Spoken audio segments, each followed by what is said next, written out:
So let's begin with markets in Africa, where major equities were trading mostly in negative sentiments at intraday. Nigeria's NGX was down massively, 1.27%. It has fallen below 102 points, now at 100,000 points.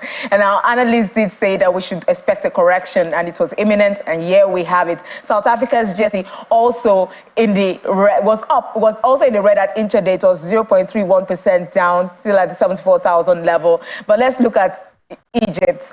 The EGX was up at intraday. That's a bit of a green light, shining light for this Red Sea we are seeing for major equities in Africa. 1.33% up at 28,277 points. Still that uptrend. It's moving, possibly going to reach the 30,000 points very soon. And Kenya closed Wednesday's session in the red, 0.68% down.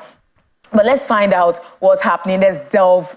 A lot has been happening in the FMDQ space. That's the fixed income market. We're seeing the fixed income rally in this period. But the DMO, let me just start off with that. DMO on Monday announced a 1 trillion total offer across maturities worth 400 billion naira. But we did see a shift in what they do. They changed what they had to. Usually they just offer what is supposed to mature, but right now we saw them sending a letter that it was going to be 1 trillion naira going to be on offer. That we also saw that jump in stop rates. But we're going to be talking to Caleb Alimi, his chief dealer, Providence Bank, to share more insights as to what's happening. Good afternoon, Caleb. It's good to have you on the program. Good afternoon, Willow. Thank you for having me. Let me just continue from where I was starting. First of all, is it a normal thing for the DMO to write to announce a change in offerings for the market? It's not normal, but it's within their purview. The office of, the debt management office is within the purview to determine what they want to float per time. But it hasn't happened in a long time. I haven't actually seen it in my own time where a particular NTB option, what was maturing, what was offered. This was the first time where 417 billion was maturing. However, a total size of 1 trillion was on offer. So how did the market interpret this DMO's announcement, particularly in relation to expectations for interest rates? Market interpreted it, simply as a signal that rates were going up. I mean, the last stop rate, closed at 11.54, and what was on offer was just around 200 billion. And now you come to offer 1 trillion. Market clearly saw it as, higher interest rates, and that's what happened. We saw stop rates move on the 1-year paper from around 11.54 to 19%. So market interpreted as more supply means rates are going to go up, and that's what we've seen across all three maturities. On the 91 day, there was a jump from 5% to 17%. On the 182 days, there was a jump from 7.15 to 18%. And on the 1 year, there was a jump from 11.54 to 19%. So the DMO called and the market listed, more or less. So just let's dig deeper. Can you explain the rationale behind the debt management office decision to announce this 1 trillion total offer across the three standard maturities? What are their objectives? What are they up to here? What do they hope to achieve with this? Some say, let me just say, is to attract the dollar. Okay. Can you say that is true? Well, interestingly, we're getting some interest from foreign portfolio investors who will definitely bring in the dollar. So yes, it is possible. The tools that the CBN and the DMO have at their disposal is largely interest rates.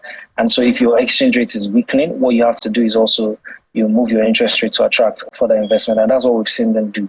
We think there's a lot of foreign interest in this auction because the yield, which is the actual return on this investment, is around 23%, which is pretty decent.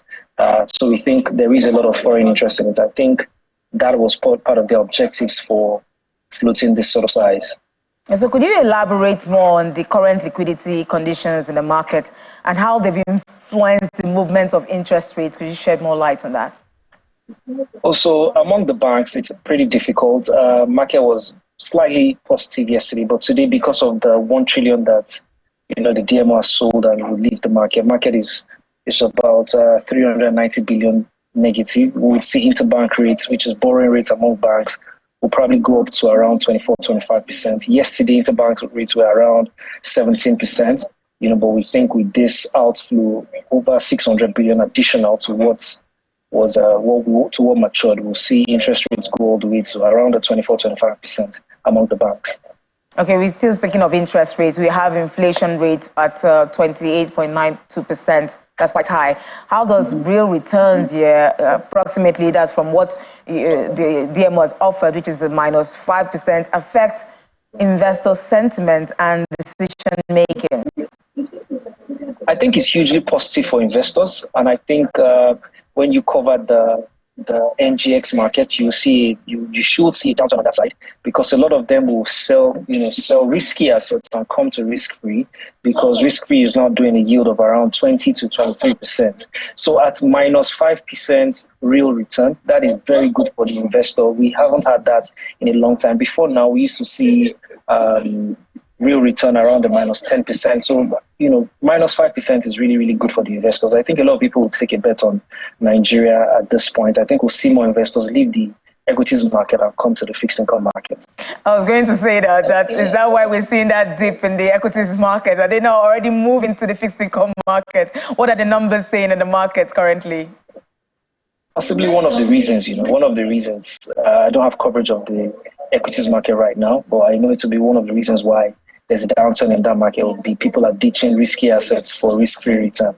No, I mean in the fixed income secondary markets. What are investors buying? What are they buying? Asset managers and pension fund administrators are lapping up the 17% yield. We've actually seen this 23% yield. We've actually seen discount rates drop from around 19% to around 17%. And we expect it to continue to drop further, so maybe a 16%, because all of that yield is still very, very good for asset managers and private wealth managers and all of that.